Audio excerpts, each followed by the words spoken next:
Abençoados com todas as sortes de bênçãos, graça e paz. Sejam todos bem-vindos a mais uma mensagem da graça de Deus. Você que nos acompanha aí na gravação, vamos compartilhar desta mensagem, vamos deixar seu like aí, seu comentário. Você que ainda não é inscrito, se inscreva, ativa o sininho para receber as nossas notificações, tá bom? Vamos de tema: o apóstata da fé e a perdição da alma. Alguns irmãos durante a semana entraram em contato comigo, querendo saber o meu posicionamento acerca da salvação da alma, ou da eternidade da alma. E os irmãos disseram: irmão Elcio, é porque eu assisti a mensagem do irmão fulano, que prega a graça, mas ele explica desta forma, você tem esse entendimento, e aí como é que fica? Eu disse: amados, não significa porque nós ministramos a palavra da graça, que todos vão compreender e seguir a mesma linha de raciocínio. Então o que eu recomendo aos amados é o seguinte: se você está acompanhando esta mensagem, se você se identifica com esta mensagem, o Espírito Santo testifica no teu espírito, você se sente em paz com Deus, então amém, meu amado. Essa é a mensagem que Deus quer para a tua vida, a mensagem da graça que te traz, promove um descanso. Porque a tribulação, mensagem para trazer confusão, basta no sistema religioso.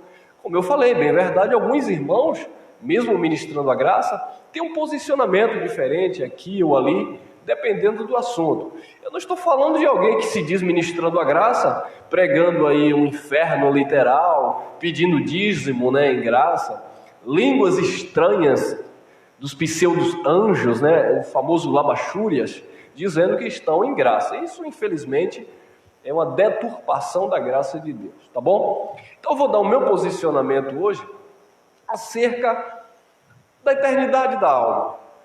E aí, a salvação da alma é algo aqui para a terra ou é algo para os céus? Então, eu quero compartilhar com vocês o meu entendimento e comparando nas Escrituras. E aí eu deixo vocês aí analisarem e se identificarem com aquilo que o próprio Deus já outorgou no vosso espírito. O apóstata da fé e a perdição da alma. Quem se apostata da fé, ele está perdido na alma. Ele não entende, ele está confuso. O Evangelho da Graça é justamente para salvar nossa alma. Não é para te levar para o céu, não é para salvar o teu espírito, que já está salvo em Cristo. O Evangelho, as boas novas, as boas notícias, salva a tua alma dessa perdição, dessa confusão que o sistema religioso embutiu na nossa mente. Então, é isso que a palavra da graça faz conosco. Então, vamos entender este tema. Gênesis capítulo 2, versículo 7. Acompanhe comigo. E formou o Senhor Deus o homem do pó da terra, e soprou em suas narinas o fôlego da vida. E o homem foi feito o quê? Alma vivente.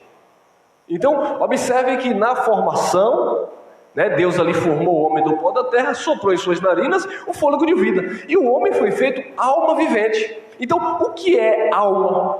Alma é o ser vivente.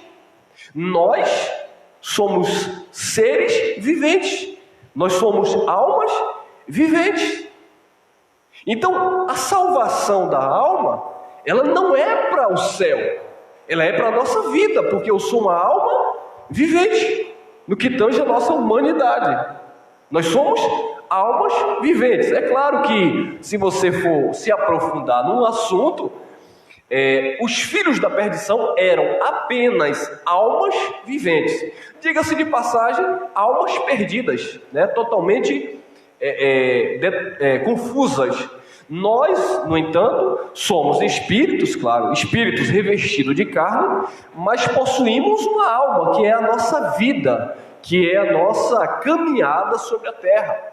Nós somos um espírito, sim, revestido desta carne e possuímos uma alma, um intelecto, uma racionalidade. Nós somos esta alma vivente, este corpo, esta matéria que recebeu o sopro da vida, o fôlego da vida. Somos espíritos, os filhos de Deus, revestidos de uma matéria carnal, e somos esta alma vivente. Então, esse é o sentido da alma. Alma é vida. Então, a alma não pode ser algo para o céu, é para a terra. Agora, na terra, a sua alma pode estar salva, em Cristo, no Evangelho, propriamente dito o Evangelho da Graça, que não há outro, ou pode estar perdida como nós estávamos. Mesmo como filhos de Deus, existem muitos que estão aí perdidos na alma, na vida.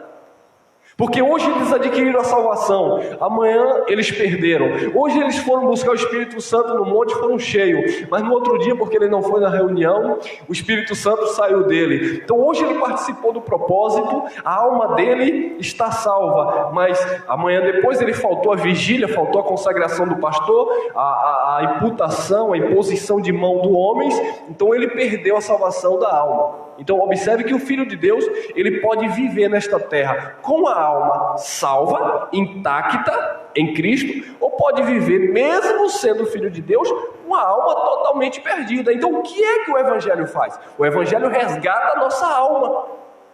O Evangelho transforma a nossa mente, renova o nosso entendimento. Essa é a salvação da alma, algo para as nossas vidas e não algo para os céus. Tá bom, meus amados? E o homem foi feito alma vivente, é a vida. Olha lá, Romanos capítulo 13, versículo 1.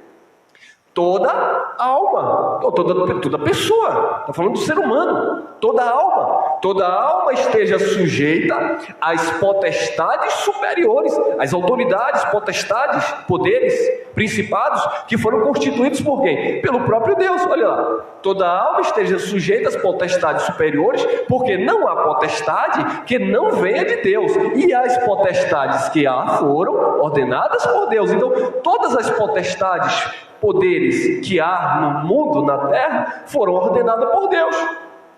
Então alguém diz assim: mas eu não recebo esse presidente na minha vida, eu não votei nele. Mas você tem que se submeter. Toda alma precisa estar sujeita às autoridades. Então, ainda que eu não concorde, mas se eu for entrar em um cartório, por exemplo, existe uma regra, uma lei, que nós não podemos entrar lá de bermuda ou de camiseta. Então eu tenho que obedecer àquela autoridade ou àquela lei que foi ordenada por uma potestade, por uma autoridade. Então toda alma deve estar sujeita às autoridades, às potestades. E alma aqui, meus amados, é vida. Está falando da nossa humanidade. Percebe? Então estou usando esses textos aqui para clarear a nossa mente que quando a palavra fala de salvação da alma, está se referindo à nossa vida aqui na terra, vivendo como salvo no Espírito que somos e também adquirindo esta salvação na nossa mente, na nossa alma, no nosso intelecto. Então vamos lá. Esse texto de Salmos capítulo 16, versículo 10, é um texto que é um pouco deturpado, é mal interpretado por alguns. Então vamos entender. Era uma profecia acerca de Jesus de Nazaré. Olha lá. Pois não deixarás o quê? A minha alma no inferno. Sabemos que inferno aqui, a tradução está errada, né, amado? Inferno aqui é sepultura, é Sheol. Então olha a profecia acerca de Jesus de Nazaré. Pois não deixarás a minha alma no inferno. O que é a alma? A vida de quem? De Jesus. Jesus, ao morrer, ao terceiro dia, ele não permaneceu no Sheol, ele não permaneceu na sepultura, ele ressuscitou dentre os mortos. Então a profecia era essa, que a alma de Jesus, ou seja, a vida de Jesus, não seria retida pela morte.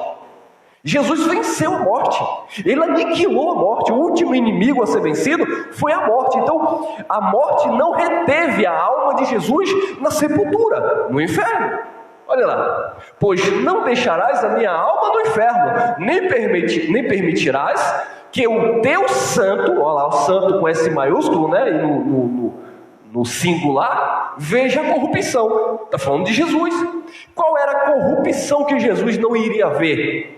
A morte eterna. Então Jesus, ele não viu a corrupção, né? Ele não viu a destruição. A sua alma foi resgatada do inferno ou da sepultura. Ou seja, ele foi ressuscitado por Deus. Então, alma aqui, amado, não tem a ver com algo que vai para o céu, tem a ver com algo que vive aqui sobre a terra. Essa era a profecia acerca de Jesus de Nazaré. Vamos continuar, que o assunto é um pouquinho extenso, mas é bem interessante. Hebreus capítulo 10, versículo 26. Nós acreditamos que foi o apóstolo Paulo que escreveu essa carta aos Hebreus.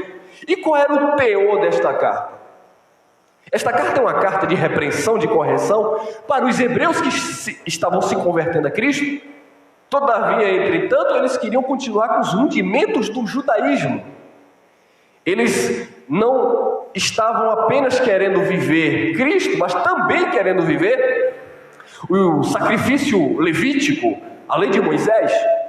Então Paulo agora vai trazer esta carta aos hebreus, trazendo meio que um puxão de orelha, mostrando a superioridade do sacerdócio segundo a ordem de Melquisedeque, a saber, Cristo, em relação ao sacerdócio levítico, ou sacerdócio da lei, o sacerdócio humano.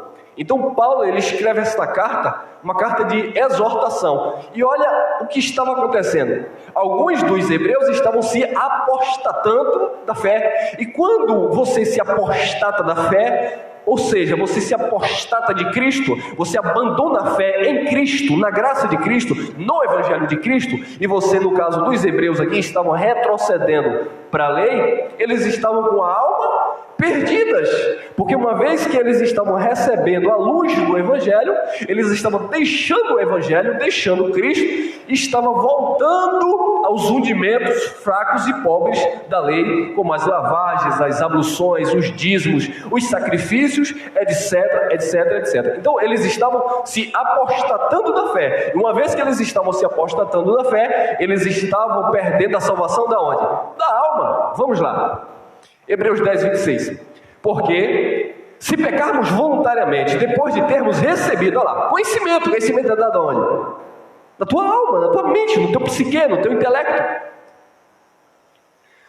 Porque se pecarmos voluntariamente, depois de termos recebido o conhecimento da verdade, que é a graça, João 1,17, Moisés trouxe a lei, Jesus trouxe graça e verdade. Então, se você pecar voluntariamente depois de ter recebido o conhecimento da verdade, e o que seria pecar voluntariamente aqui? Eram as práticas carnais? Não. Pecar voluntariamente aqui é ter entendido que Jesus tinha sido o Cordeiro de Deus que tirou o pecado do mundo, a saber, a transgressão da lei, e você teve agora os olhos iluminados, voltar a pecar, ou seja, voltar aos rudimentos da lei. A lei caducou, o fim da lei é Cristo para a justiça de todo aquele que nele crê. Então, se eu volto às práticas dos sábados, dos dízimos, dos montes, dos jejuns, eu estou voltando para as obras da lei. Era o que estava acontecendo com os hebreus. Então eu estaria o quê?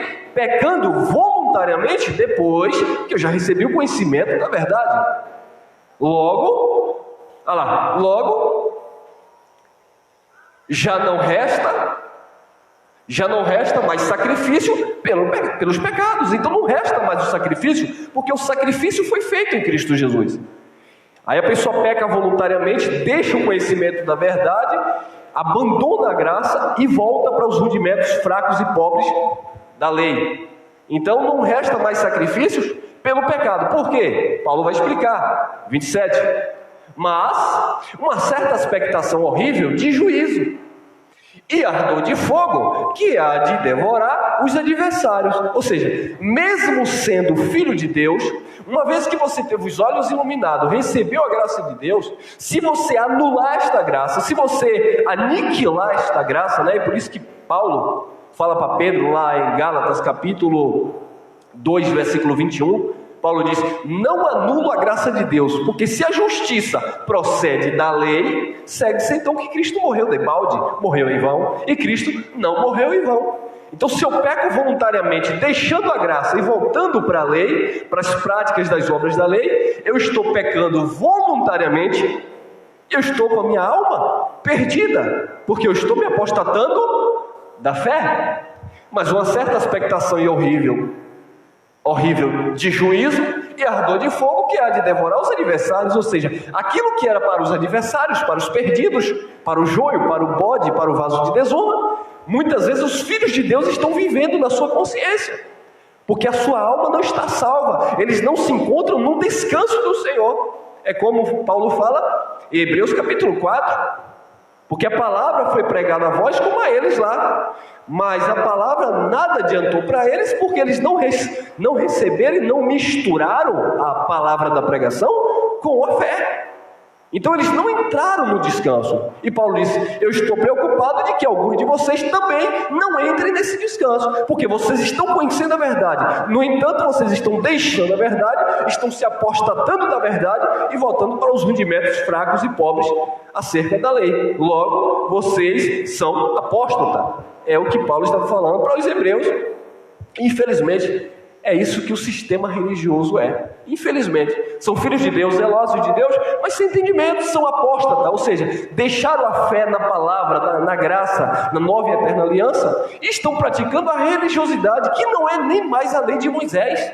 São as falácias, os enganos da religião, os desafios, os propósitos, os projetos, as campanhas, sabe? Os votos, são coisas inventadas pelos homens da religião do nosso século. Infelizmente, são os deuses do nosso século que têm cegado, ou da nossa geração, que têm cegado o entendimento dos incrédulos. E, portanto, eles estão com as suas almas totalmente perdidas.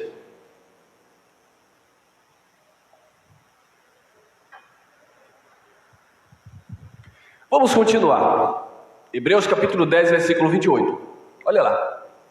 Percebe que é a perdição da alma que tem a ver com o decair da graça e voltar para a lei? E Paulo vai fazer esse paralelo. 10, 28 Hebreus.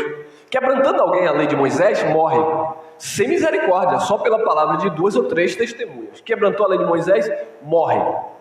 E a graça?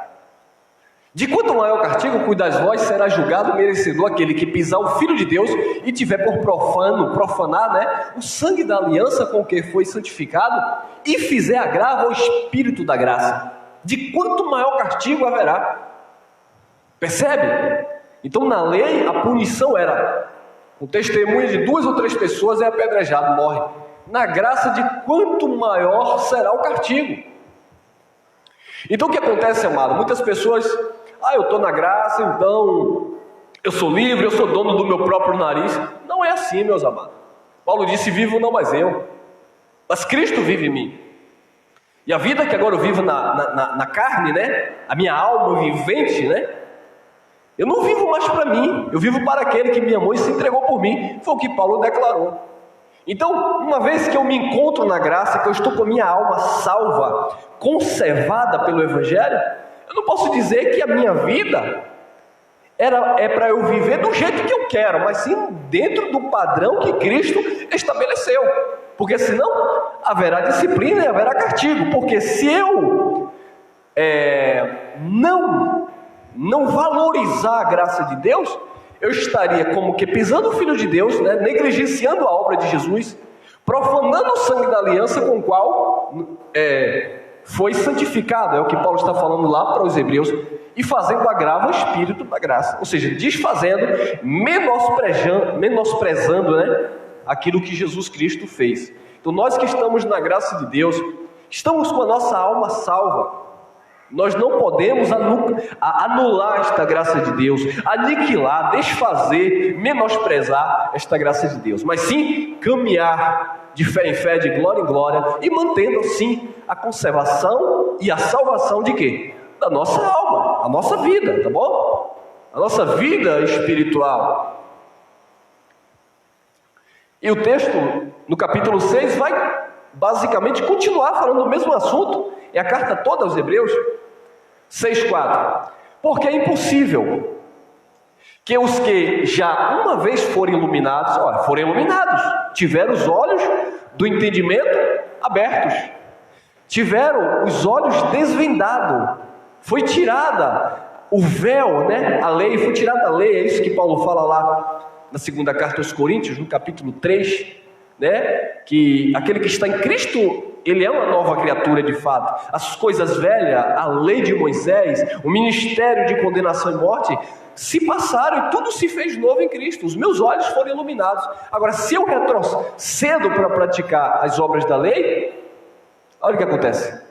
Porque é impossível que os que já uma vez foram iluminados e provaram o dom celestial e se fizeram participantes do Espírito Santo, e nós estamos no ministério do Espírito Santo, amado. Nós somos participantes do ministério do Espírito, do ministério da justiça, não mais do ministério da lei, não mais do ministério das trevas, não mais do ministério de Moisés, do ministério de condenação e morte. Percebe? Então, se eu retroceder aqui, a minha alma se perde. Eu me torno um apóstata da fé. Olha lá. 5. E provaram a boa palavra de Deus. O que é a boa palavra de Deus? Qual é a boa palavra de Deus? O Evangelho da graça de Deus, as boas novas, as boas notícias, né? O viver em novidade de vida é a boa palavra de Deus. E as virtudes do século futuro. Do meu século? Não, do século em que Paulo estava. Paulo está falando naquele tempo, apontando para o século futuro dele, e não agora o nosso. As virtudes, o poder do século futuro. E hoje nós estamos vivendo em um tempo que o poder de Deus, as virtudes de Deus, opera em quem? Em nós. Efésios capítulo 3, versículo 20, diz que o poder de Deus opera em nós, amém, meus amados? Então nós estamos vivendo as virtudes, né, do século futuro em que Paulo se referia. A graça plena seria estabelecida após o ano 70. Paulo está aqui antes do ano 70, lá por volta do ano 68 antes de Cristo, ou depois de Cristo. Então nós estamos vivendo as virtudes, né, o poder do século futuro, obra totalmente consumada no Calvário, e graça plena a partir da queda do templo e da vinda do homem sobre as nuvens. Nós vamos chegar lá, vamos entender. 6,6 Hebreus.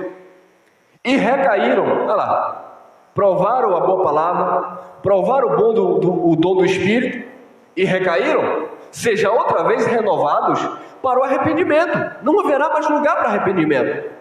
Porque uma vez que você saiu do engano, uma vez que você foi tirado do império das trevas e transportado, né, como disse Paulo, Colossenses, capítulo 1, versículo 13, ele nos tirou do império das trevas, né, do ministério de condenação e morte, e nos transportou para o reino do seu amor, do seu Filho amado. Eles foram transportados, nós, gentios, a partir do ano 70, nós, gentios, neste tempo, amados, nós já nascemos dentro do reino, nós não fomos transportados para o reino, nós já nascemos dentro do reino estabelecido por Deus.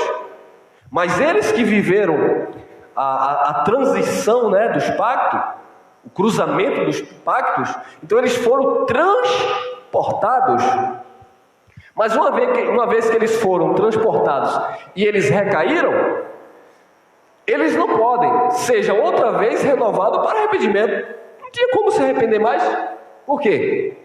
Pois assim, quanto a eles, de novo crucificam o Filho de Deus e o expõem ao vitupério, à vergonha. Então eles estariam novamente expondo o Filho de Deus à vergonha e crucificando novamente Jesus. Uma vez que você recebeu essa palavra, uma vez que você está sendo direcionado por esta palavra, você retrocede, decai da graça de Deus, você se torna um apóstata, né? Decaiu da graça de Deus e automaticamente, naturalmente, acontece o quê? A perdição da alma. E o que Jesus quer, o que o Evangelho promove, é a conservação da tua alma. Amém? Olha lá. Hebreus 12:15. Tendo cuidado de que ninguém se prive da graça de Deus e de nenhuma olha lá, e de que nenhuma raiz de amargura brotando vos perturbe, e por ela, por a raiz de amargura, muitos se contaminem. Então o que é que Paulo estava orientando os hebreus? Tomem cuidado para que ninguém se prive. Não se prive da graça de Deus, meu amado. Por isso a importância, eu sempre falo para os amados, de estarmos sempre ouvindo a palavra da graça, meditando na palavra da graça, tendo uma comunhão em graça, né?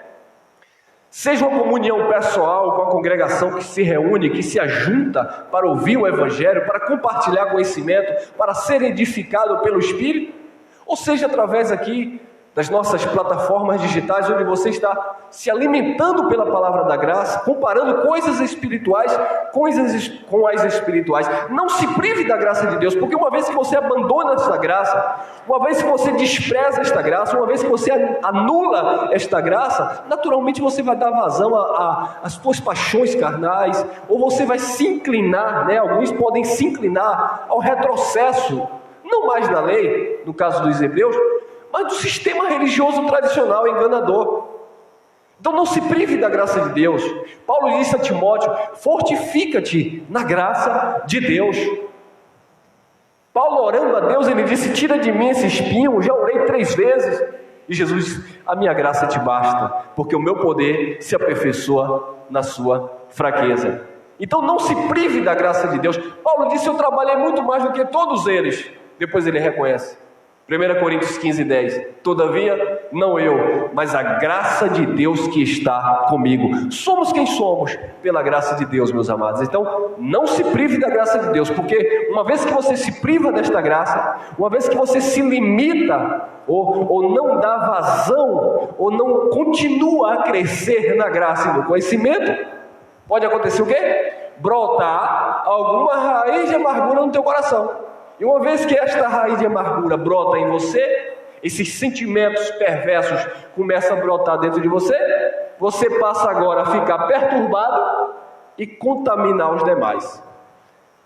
Tendo cuidado de que ninguém se prive da graça de Deus e de que nenhuma raiz de amargura brotando vos perturbe. E muitos filhos de Deus estão vivendo o quê? Perturbados. As almas perdidas. Percebe? É por isso que Jesus disse para Pedro: eu te farei pescador de quê? De almas. Então Pedro passou a ganhar o quê? Almas. E o que era ganhar almas? Naquele contexto que Pedro viveu sendo apóstolo da circuncisão. Era pregar Jesus Cristo para aquelas pessoas. Era para Pedro pregar o reino, que naquela época estava próximo, estava às portas, estava chegando. Então Pedro passou a ser o quê? Um ganhador de almas. Eu não ganho espíritos para levar para o céu.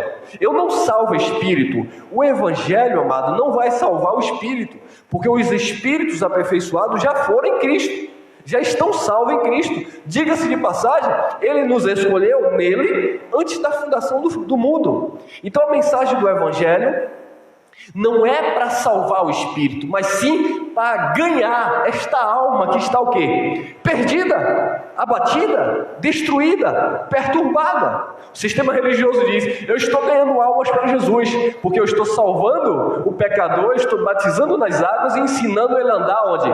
Na igreja. Está mais perdido do que lá fora. Não, nós ganhamos o quê? A alma nesse sentido de pregar o Evangelho, as boas novas, as boas notícias, e as pessoas se libertarem e de fato viverem agora com as suas almas salvas em Cristo Jesus. Então não se prive da graça de Deus para que nenhuma raiz de amargura venha te perturbar, e naturalmente essa amargura que perturba alguém, ela vai contaminar aos demais. Você tem que estar cheio da graça de Deus para contaminar no bom sentido as vidas para Cristo Jesus. Olha lá, 16.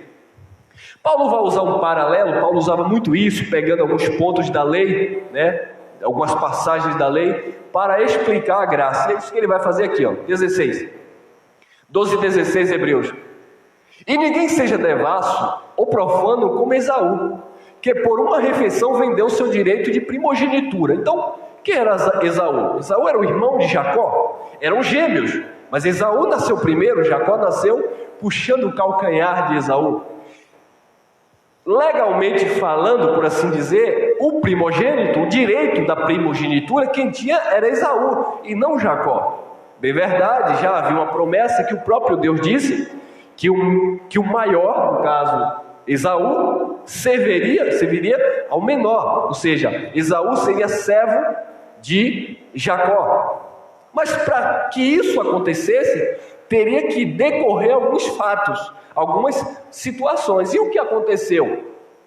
O que aconteceu é que Esaú era um exímio caçador. Certa feita ele, ao caçar, não conquistou nada, chegou em casa com fome, e ele viu lá um guisado, um prato de comida preparado, e ele pediu ao seu irmão, e nós já conhecemos essa passagem. E o Jacó, muito sábio, muito malicioso, disse: olha, eu te dou, agora você tem que me dar o direito da primogenitura. Esaú disse: bom, eu já estou quase morrendo de fome, para que me serve o direito da primogenitura? E ali ele vendeu o seu direito de primogenitura. O que era o direito da primogenitura? Era o direito da bênção do patriarca. Quando o pai morria, o filho, o primogênito, ele iria agora governar a casa, governar todos os seus bens. Ele ia agora ser o sucessor do seu pai, por assim dizer, seria o governante. É por isso que alguns jovens chegam até Jesus e diz assim: onde fores eu te seguirei. Aí Jesus diz: olha, as raposas têm seus covis, as aves têm seus ninhos, mas o filho do homem não tem onde repousar a sua cabeça. E aí o jovem foi e se retirou, triste. Aí o outro veio e disse: olha, por onde o Senhor for, te seguirei. Aí Jesus já olhou para outro e disse: segue-me. Aí ele disse: mas primeiro, deixa eu sepultar o meu pai. Jesus disse: deixa os mortos sepultar os seus mortos. Você segue-me. O que eram os mortos sepultar os seus mortos? Era basicamente isso aqui, era o direito da primogenitura. Deixa primeiro eu sepultar o meu pai, ou seja, poderia ser no sentido literal que o pai morreu, ele como primogênito, ele iria agora assumir a responsabilidade da sua casa, governar a sua casa, se ocupar. Jesus disse: deixa os mortos lá sepultar os seus mortos e você segue-me. Então o Jacó, ele comprou, de Esaú o direito da primogenitura. Agora seria, ao invés de Esaú, seria Jacó que iria sepultar o pai, ou seja, que iria receber o quê? A bênção da primogenitura. Olha lá, 17. Porque bem sabeis que, querendo ele ainda depois herdar a bênção, está vendo? Então o direito da primogenitura era a bênção que eles herdavam do seu pai. Ainda depois de herdar a bênção, foi rejeitado. Então ele queria herdar depois a bênção, mas ele foi rejeitado. Por que ele foi rejeitado? Porque não achou lugar de arrependimento, ainda que com lágrimas o buscou. Então Esaú chorou, se arrependeu, mas não foi achado lugar de arrependimento. Deus não recebeu o arrependimento de Esaú. Não havia arrependimento de Esaú, porque ele já tinha vendido o direito da sua primogenitura. Mas ele buscou com lágrima, e muitos estão: Senhor, tem misericórdia, eu estou sacrificando no altar, Senhor, eu estou no monte buscando, Senhor, eu estou de joelho 3 horas da manhã, eu estou em jejum forte, eu estou na campanha de oração profética, eu estou na vigília, eu estou nisso, e chora, e cai, e geme, e pula, e Deus, Deus não recebe isso, mano. Deus não recebe esses sacrifícios de tolo, porque Deus não quer sacrifício, Deus quer obediência à sua palavra, e isso é retroceder, é apostatar-se da fé. E Paulo usa esse paralelo aqui de Esaú como referência, como exemplo de alguém que estava na graça e retrocedeu às obras da lei, que era o caso aqui dos hebreus. Vamos continuar, Hebreus 10, 38. Vamos lá. Mas o justo viverá pela fé. Qual fé? Porque eu vivo pela fé. Eu vou tomar este copo com água consagrada, ou glória, pela fé. Brincadeira.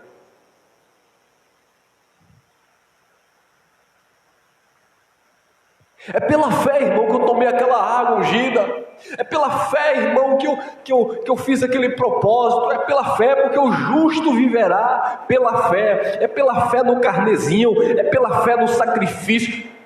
Não é esta fé materialista, religiosa, carnal. O justo viverá pela fé. A fé que é um dom de Deus, a fé que é um dom dos eleitos de Deus. Paulo disse que a fé não é de todos, a fé não pertence a todos, a fé pertence aos eleitos de Deus.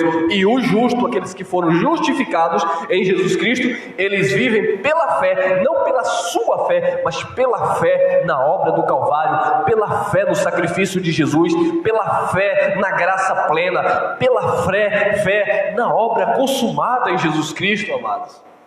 O justo viverá pela fé. E se ele recuar, a minha alma, a alma de quem? A alma de Deus. O que é a alma? A alma é a vida. Lembra que Jesus não ficou no inferno? Deus não permitiu que a alma de Jesus permanecesse no inferno?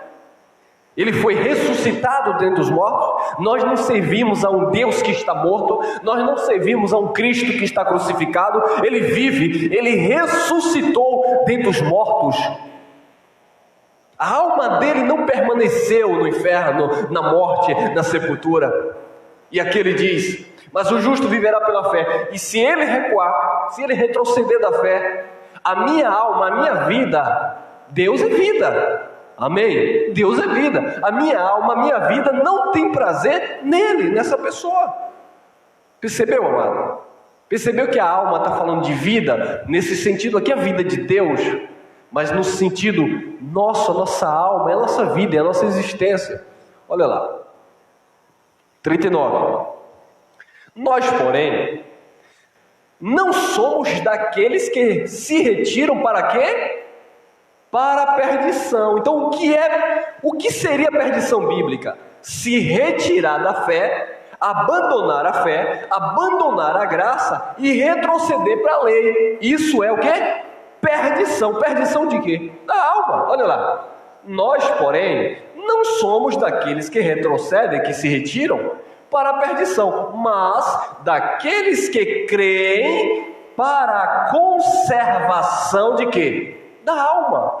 Então o que é a conservação da alma? É a conservação da tua vida, é a conservação das tuas emoções, é a renovação da tua mente. Hebreus capítulo 12, versículo 1: rogo-vos, pois, irmãos, pela compaixão de Deus, que apresentei os vossos corpos como sacrifício vivo, alma. Este é o vosso culto racional. E não vos conformeis com este mundo, com o sistema deste mundo. Não vos conformeis com este século. Não vos moldeis, não tomais a forma deste mundo, desse sistema, ou dos sistemas. Mas seja renovado. Vocês precisam passar por uma metamorfose, uma metanoia. Vocês precisam adquirir o quê? A salvação da vossa alma. Isso é a conservação da alma. Percebe-se que é na terra, que é a vida, não tem nada a ver com o céu. Vamos lá. Olha aí, Salmo 42, 2. Olha o que Davi disse: a minha alma tem sede de Deus, do Deus vivo. Quando entrarei e me apresentarei ante a face de Deus? A minha alma, Davi está dizendo, a minha vida tem sede de Deus. Não obstante, o próprio Deus disse de Davi: eu achei um homem, um coração segundo o meu coração. Achei a Davi um coração segundo o meu coração. Observe que a alma de Deus tinha prazer na alma, na vida de Davi. Perceberam? Vamos lá, olha lá. 42:5. Claro, Davi passou momentos difíceis como nós passamos, e às vezes há uma tristeza na nossa alma, e a gente precisa, sabe, estar sempre conservando a salvação da mesma, para não estarmos o quê? Olha lá o que Davi declarou. Salmos 42:5. Por que está abatida, ó minha alma? E por que te perturbas em mim? Por que está abatida, ó minha alma? Por que te perturbas dentro de mim? Viu o que Paulo falou em Hebreus capítulo 12, 15? Não se prive da graça de Deus, para que nenhuma raiz de amargura venha brotar em você e venha te perturbar. A alma de Davi estava perturbada. Eu não sei se foi depois que ele adulterou com Betseba, depois que ele mandou o soldado Urias ir para a frente de guerra e matou o soldado. Não sei se foi depois da morte do seu filho com Betseba. Eu sei que a alma dele estava aflita, perturbada, e ele grita: porque está abatida, ó minha alma, porque te perturbas em mim? Espera em Deus, pois ainda o louvarei pela salvação da sua face. Espere em Deus, a graça de Deus promove salvação na tua vida, amado. Conserve, você que está em graça, a salvação da tua alma. Não é para o céu, é para a vida, é na terra. O céu quem vai é o Espírito, não é a tua alma, porque alma é vida. O homem se tornou alma vivente, toda alma esteja sujeita às autoridades. A alma está falando de uma vida, e não de algo que vai sair deste corpo e vai ser conservada no céu. Não, para o céu quem vai, foi o que o escritor aos Eclesiastes, né? Salomão, capítulo 12, versículo 7, ele disse o quê? O pó volta para o pó como era, e o espírito volta para Deus que o deu. Então quem vai para a eternidade, né, é o espírito e não a alma. A alma são as nossas experiências humanas. Nós somos um espírito revestido de carne e temos esta vida, essa experiência, esta alma, que pode estar salva em Cristo ou perdida na religiosidade ou nas nossas paixões desenfreadas, por assim dizer. Então a alma de Davi estava perturbada e ele estava clamando a Deus. 42:6, Salmos: ó meu Deus, dentro de mim a minha alma está o quê? Abatida, amado. Eu estou de mau humor. Sabe, eu estou enfrentando momentos difíceis, é isso que Davi estava falando. Eu não estou tendo paz, eu estou colocando a cabeça no travesseiro e não estou conseguindo dormir. A minha alma está perturbada. Observe o momento que Davi estava passando. Se nós formos fazer uma analogia, Jó, com tanta dificuldade, estava na vantagem. Porque quando a mulher chega para Jó e diz assim: abandona esse teu Deus, aí morre. Se apostata aí da fé e morre. Jó disse: tu fala como uma louca. Recebo o bem do Senhor e não o mal? Nu saí do ventre da minha mãe, nu voltarei para lá. Louvado seja o nome do Senhor. E Jó brada: eu sei que o meu Redentor vive e por fim se levantará em meu favor. A alma de Jó estava intacta, a mente de Jó estava intacta. Ele estava passando um processo difícil de provação, sabe, de dificuldade, de perdas, mas a alma dele estava salva em Deus. É isso que a graça de Deus faz na tua vida, amado. Mantém, conserva a tua alma salva. Mas Davi passou momentos difíceis. Ó meu Deus, dentro de mim a minha alma está abatida. Por isso lembro-me de ti desde a terra do Jordão e desde os Hermonitas, desde o pequeno monte. Havia esperança ainda em Davi. Ele sabia que Deus iria tirar ele daquele momento de angústia, porque a alma dele, apesar de tudo, tinha sede de Deus. A vida de Davi era uma vida voltada para Deus. A nossa vida tem que ser uma vida voltada para esta graça maravilhosa, para conservar a nossa salvação na alma. Mateus capítulo 11, versículo 28. O que foi que Jesus veio fazer?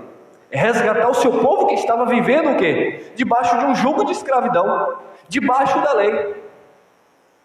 Jesus disse que os fariseus eram hipócritas, porque eles impunham, sabe, obrigações sobre os judeus, sobre o povo. Eles impunham regras que eles não moviam nem com o próprio dedo, mas ele queria que os outros carregassem. Aí Jesus declara aqui, ó: vinde a mim, todos os que estáis cansados e oprimidos, e eu vos aliviarei. Jesus estava propondo um alívio para aquelas pessoas que estavam vivendo o quê? Em tribulação, em perturbação, em perdição da alma, almas perdidas. vivendo debaixo de um ministério de condenação e morte, vivendo debaixo de uma imposição humana, religiosa, vivendo debaixo de um legalismo. E Jesus disse: vinde a mim, todos que estáis cansados, oprimidos, e eu vos aliviarei. Olha lá, 29 e 30. Tomai sobre vós o meu jugo, e aprendei de mim, que sou manso e humilde de coração, e encontrareis descanso para as vossas almas, para as vossas vidas. Então Jesus estava propondo descanso. Por quê? Porque o meu jugo é suave e o meu fardo é leve. Diferente do fardo dos fariseus, diferente do jugo dos fariseus, o jugo de Jesus era suave. Interessante isso, né, amado? Estamos em Jesus, estamos na graça, mas há um jugo. O que era um jugo? Era uma espécie, né, de tronco, de presilha no pescoço dos bois, que colocavam para arar a terra. Então prendia-se os bois naquele jugo, né, naqueles troncos. Muitas pessoas em graça dizem assim: da minha vida eu faço o que eu quero, eu sou dono do meu próprio nariz. Não é assim não, meu amado. Existe um jugo sobre as nossas vidas. Jugo quer dizer um domínio. O jugo que aquele povo estava era o jugo do farisaísmo. O jugo que nós estávamos era o jugo da religião, que é um jugo pesado, difícil de suportar. Nós estamos debaixo do jugo, não de Jesus de Nazaré, mas nós estamos debaixo do jugo da graça de Deus. Nós estamos debaixo do jugo dos cuidados do Espírito Santo. Ou seja, existe um domínio do Espírito sobre as nossas vidas. Nós precisamos gerar frutos para o Espírito. Precisamos entender que existe uma sã doutrina que nos governa, que nos conduz, que nos direciona, e que eu não vivo de qualquer jeito, eu não posso viver de qualquer jeito. Tudo é lícito, mas nem tudo me convém. Entenderam, meus amados? O jugo de Cristo, ele é leve e suave, mas não deixa de não ser um jugo, um domínio, uma soberania de Deus sobre as nossas vidas. Porque o meu jugo é suave e meu fardo é leve. Mas ele disse: vocês vão encontrar descanso para as almas de vocês. Gálatas capítulo 3, versículo 1. Vamos aprender. Olha lá. Ó insensatos Gálatas, quem vos fascinou, quem vos enfeitiçou, para não obedecerdes à verdade, a vós perante os olhos de quem Jesus Cristo foi evidenciado, crucificado entre vós. Então observe que assim como os hebreus, os gálatas estavam se apostatando da fé. Eles estavam deixando a graça e estavam seguindo um outro evangelho, o qual não era outro evangelho. Mas alguns estavam perturbando, e Paulo estava dizendo: quem enfeitiçou vocês? Quem vos fascinou para não obedecerdes à verdade a vós, perante os olhos de quem Jesus Cristo foi evidenciado, crucificado entre vós? Ou seja, eu preguei para vocês o Cristo crucificado, o Cristo que ressuscitou dos mortos, mas vocês estão retrocedendo da graça de Deus, vocês estão se apostatando da fé. É isso que Paulo estava falando. Vamos entender. 3:2 Gálatas.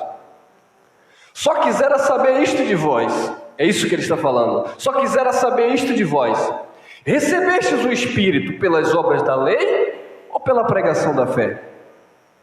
Vocês receberam o Espírito pelas obras da lei ou pela pregação da fé? Obviamente que foi pela pregação da fé. Vamos continuar. 3:3. Sois vós tão insensatos, tão loucos, que tendo começado pelo Espírito, acabeis agora pela carne? Então observe que os gálatas começaram pelo Espírito. Paulo estava ministrando a palavra do Cristo ressuscitado.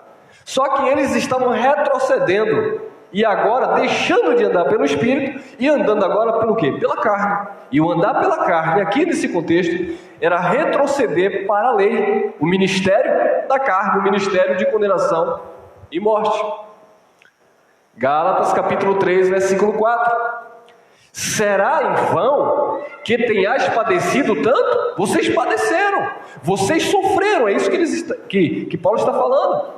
Se é que isto também foi em vão, será em vão que vocês têm padecido tanto? Vocês estavam perdidos, a graça de Deus resgatou as almas de vocês, salvou a mente de vocês, mas vocês agora estão retrocedendo para a carne, deixando o Espírito e voltando para a carne, voltando para o sistema.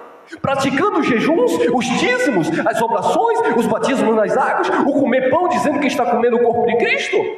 Será em vão que vocês têm sofrido tanto no sistema religioso? Olha lá, 3:5. Aquele, pois, que vos dá o Espírito e que opera maravilhas entre vós, o faz pelas obras da lei ou pela pregação da fé? Pela pregação da fé. Mas os Gálatas estavam retrocedendo para quê? Para a lei, para as obras da lei. Eles estavam se apostatando da fé e naturalmente perdendo a salvação da sua alma.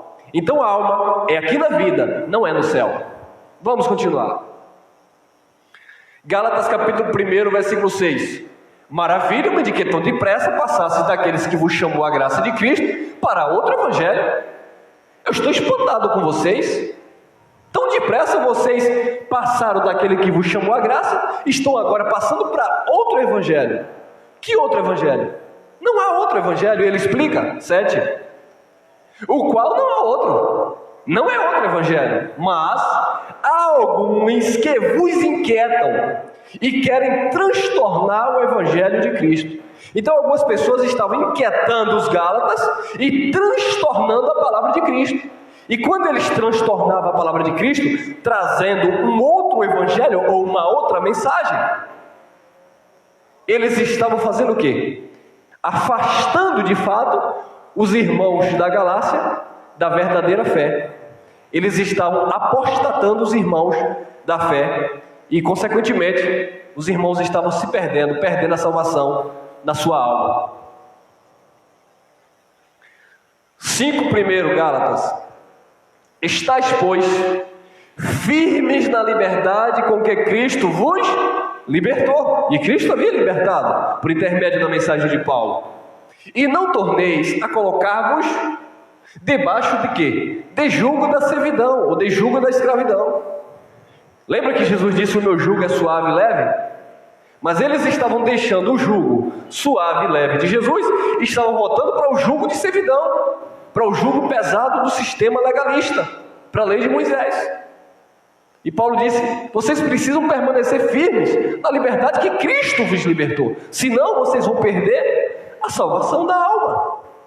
Olha lá, 5:4. Separado estais de Cristo, vós, os que vos justificais pela lei, da graça tendes caído. Da graça tendes caído. Vocês estão separados de Cristo. Vocês que estão achando que Jesus habita, que Deus habita em um templo feito por mão de homens. Você que acha que salvação eterna se perde. Você que vai buscar o Espírito Santo no monte. Você que está sacrificando no pseudo-altar. Você que está fazendo voto, propósito, campanha, projeto, desafio. Você está separado da graça de Deus, decaído de Cristo. Você se apostatou da fé, infelizmente. Se você entrou aí na gravação, se você não entendeu ainda a mensagem, amado, você não foi chamado para viver fragmentos do judaísmo. Você não foi chamado para a guarda dos sábados, para praticar dízimos, para festas de Pentecostes, para festas das primícias. Não, amados, isso era judaísmo. Isso era jugo de escravidão. Você foi chamado para viver a graça de Deus em Cristo Jesus. E isso sim promove salvação na tua alma. 2 Coríntios 11:3. Olha lá. Mas temo que assim como a serpente, Paulo vai mais uma vez usar uma analogia das Escrituras, assim como ele usou lá em Hebreus a questão de Esaú, ele vai usar aqui a questão da serpente com Eva.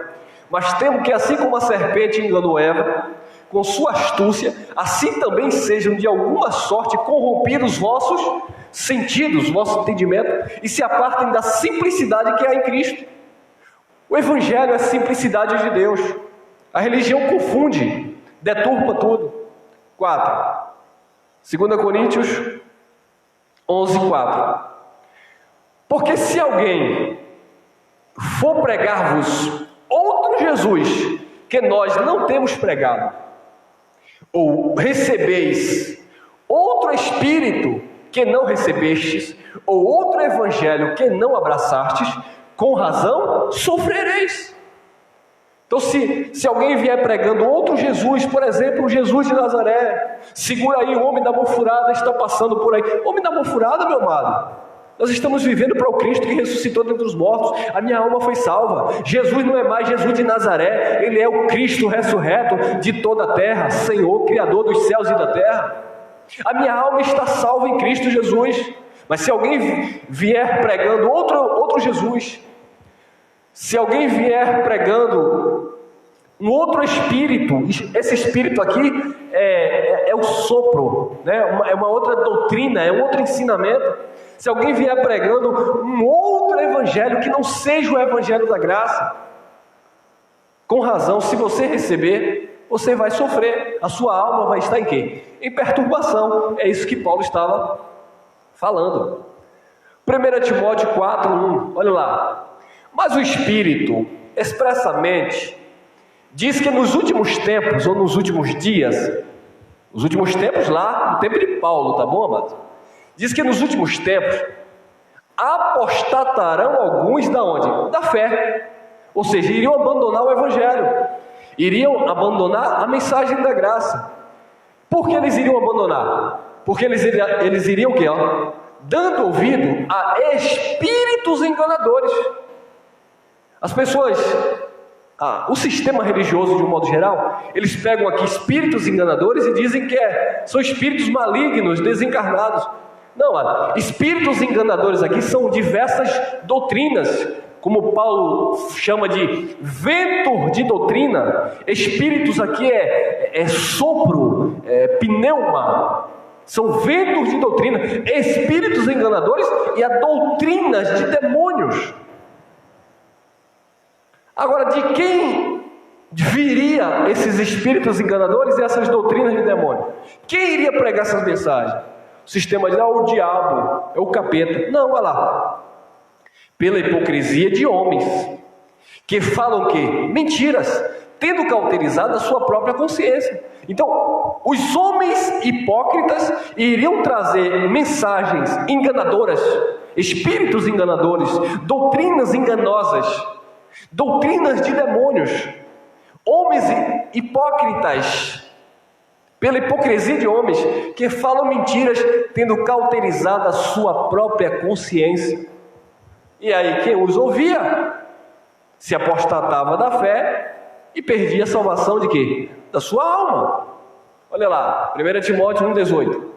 Este mandamento te dou, meu filho Timóteo, que segundo as profecias que houve acerca de ti, milites por elas boa milícia, combata o bom combate da graça de Deus, não negligencie a graça, não abra mão da graça de Deus, não se apostata da fé, não abandone, não abre mão do Evangelho do Cristo ressuscitado, meus amados. E era esse conselho que Paulo estava dando para Timóteo. 1,19. Conservando o quê? A fé, a boa consciência, a qual alguns, rejeitando a fé e a boa consciência, fizeram o quê? Naufrágio na fé, se apostataram da fé, decaíram da graça de Deus, perderam a salvação da alma. Olha lá, 1,20, 1 Timóteo. E entre esses foram, ele vai dar nome aos bois, Emineu e Alexandre, os quais entreguei a Satanás para que aprendam a não blasfemar. Satanás aqui nós já sabemos que é uma força de expressão, que Paulo está dizendo o seguinte: eu entreguei ao desprezo. Eles vão receber aquilo que eles estão plantando. É isso que Paulo está querendo dizer. Satanás aqui não é um ser, tá, amados? É um adjetivo. Entreguei ao opositor, ao adversário. É como se Paulo estivesse dizendo: eu não cuido mais desta pessoa, eu não vou alimentar com a palavra da fé das pessoas. Por quê? Porque essas pessoas naufragaram na fé, essas pessoas se apostataram da fé. Então eu entreguei a Satanás, porque não há mais lugar de arrependimento. Eles retrocederam, eles estão novamente crucificando o Filho de Deus, novamente eles estão ultrajando o Espírito da graça e pisando no sangue da aliança com o qual fomos santificados. É isso que Paulo está falando. 1 Tessalonicenses 5,23 é outro texto que alguns irmãos se utilizam para dizer que a salvação da alma ou a conservação da alma é no céu, é para o céu. Então vamos lá. Vou dar o meu posicionamento com esta palavra. E o mesmo Deus de paz vos santifique em tudo, e todo o vosso espírito, e alma, e corpo sejam plenamente conservados, irrepreensíveis, para a vinda de nosso Senhor Jesus Cristo.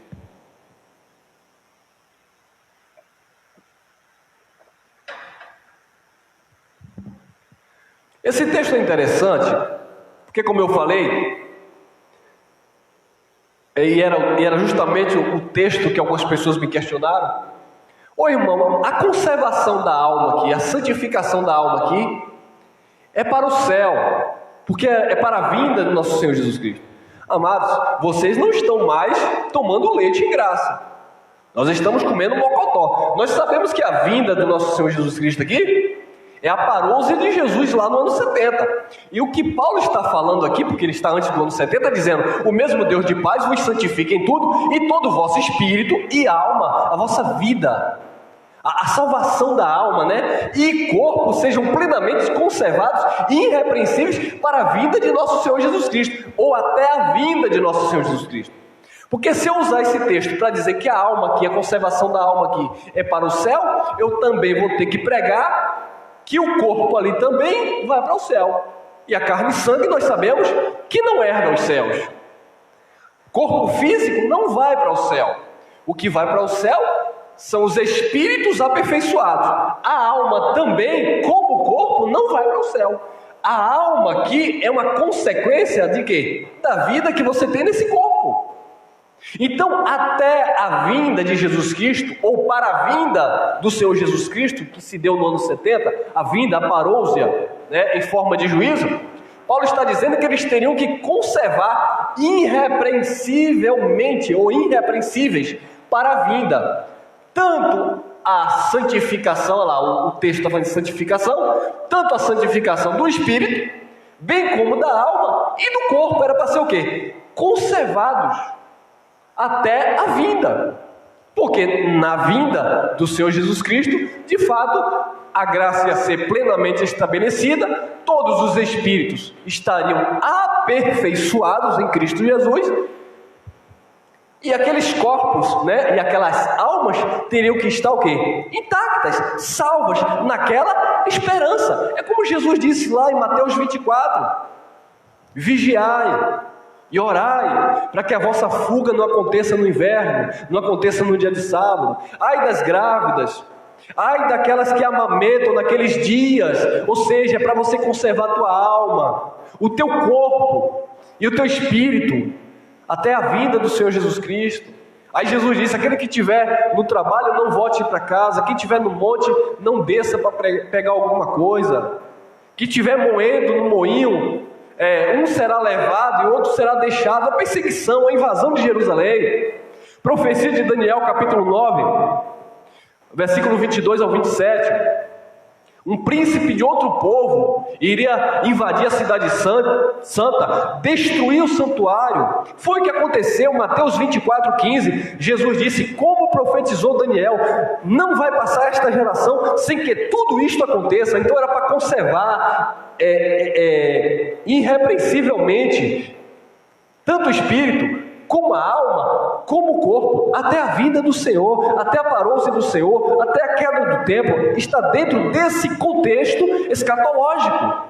E não para que essa alma aí fosse para o céu, mas para que ela fosse conservada aqui, na esperança de que Jesus iria trazer juízo sobre o seu povo e separar definitivamente o bode das ovelhas, ou as ovelhas dos bodes.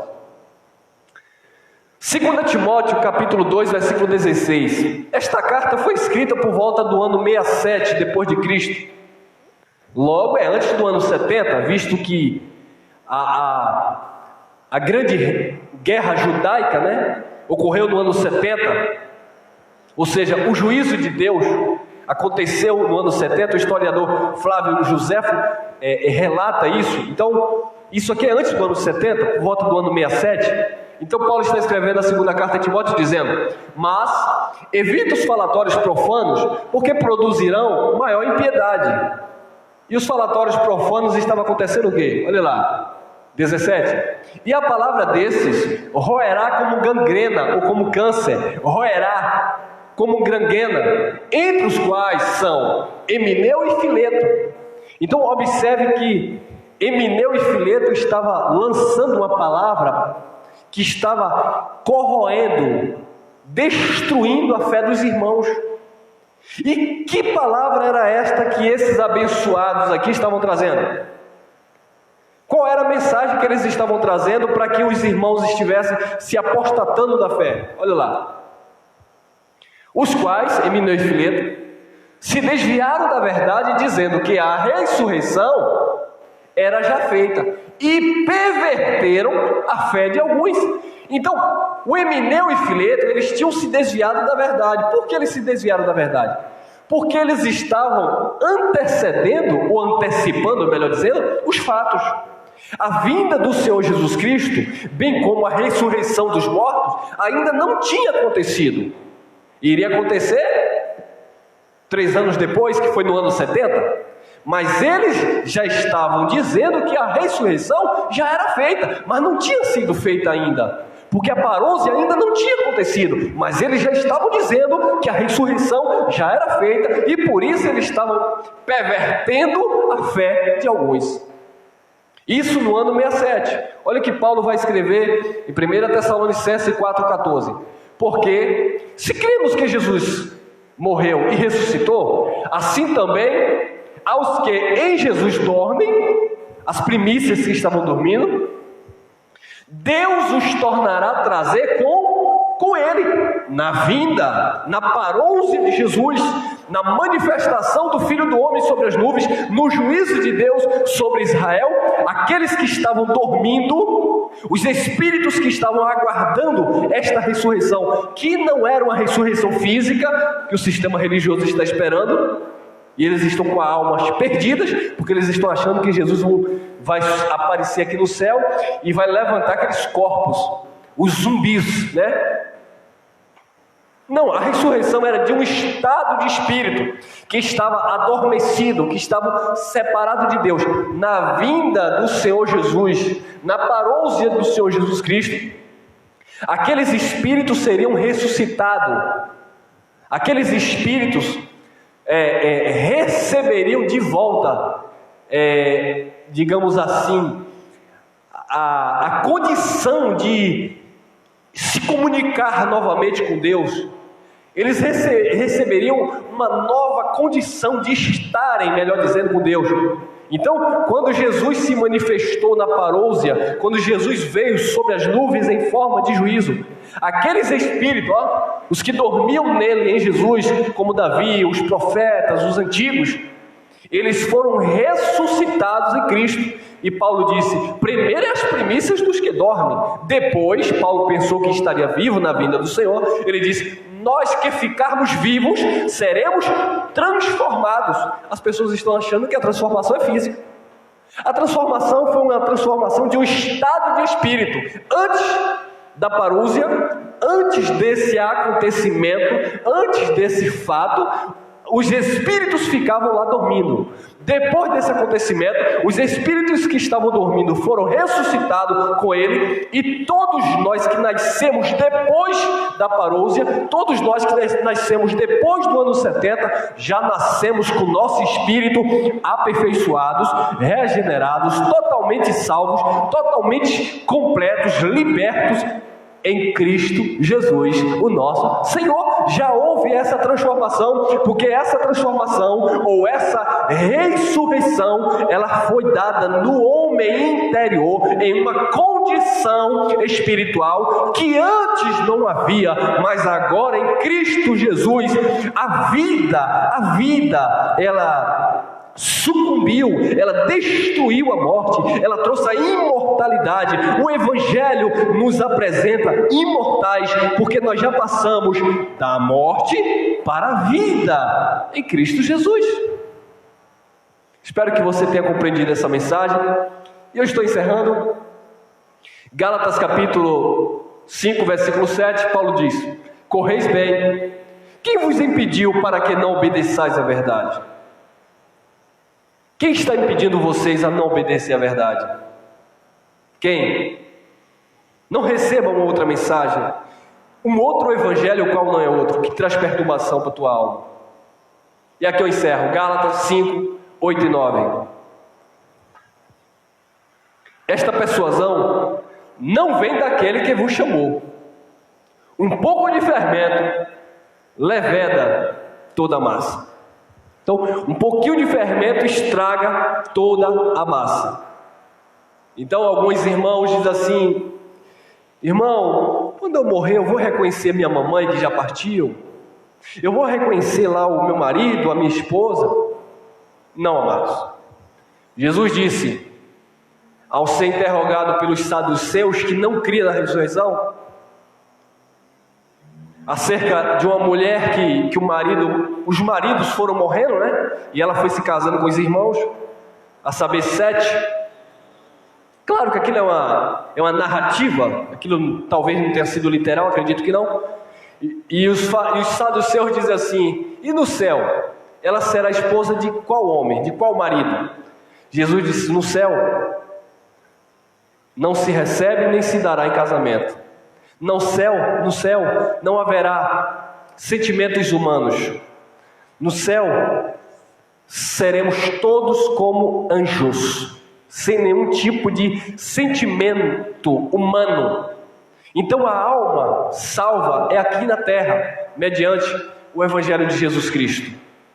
E não algo que vai para o céu, para lá você ter sentimentos humanos. Oh, meu irmão, oh, minha mãe, oh, rapaz, aquele abençoado eu comprei na mão dele e não paguei, e agora vai virar confusão aqui no céu. Ele vai chegar para Jeová e vai dizer que eu estou devendo a ele. Ou aquele homem que traiu a esposa, chegou lá em cima, e aí? Aí está lá a amante e a esposa. E aí, meu amado? Ô, meu tio, eu estava de mal com você na terra, mas aqui no céu vamos fazer as pazes. Pelo contrário, Jesus disse: siga em paz, siga o caminho em paz enquanto vocês estiverem aqui. Porque no céu não haverá nenhum tipo de sentimento humano. Ô irmão, mas essa mensagem agora me entristeceu, porque eu tinha esperança de reconhecer os meus parentes. Eu também pensava assim, amado. Agora eu tenho uma palavra para você. A glória da eternidade não se compara a esta glória que nós vivemos aqui na terra. Porque mesmo estando vivendo esta glória do Evangelho, a glória da eternidade, a experiência de eternidade com Deus, depois que deixarmos este tabernáculo, não se compara às nossas experiências carnais, emocionais aqui na terra. Então não se prenda ao físico, aos sentimentos humanos. Se prenda a Cristo e entenda que você não é uma alma vivente, um corpo carnal.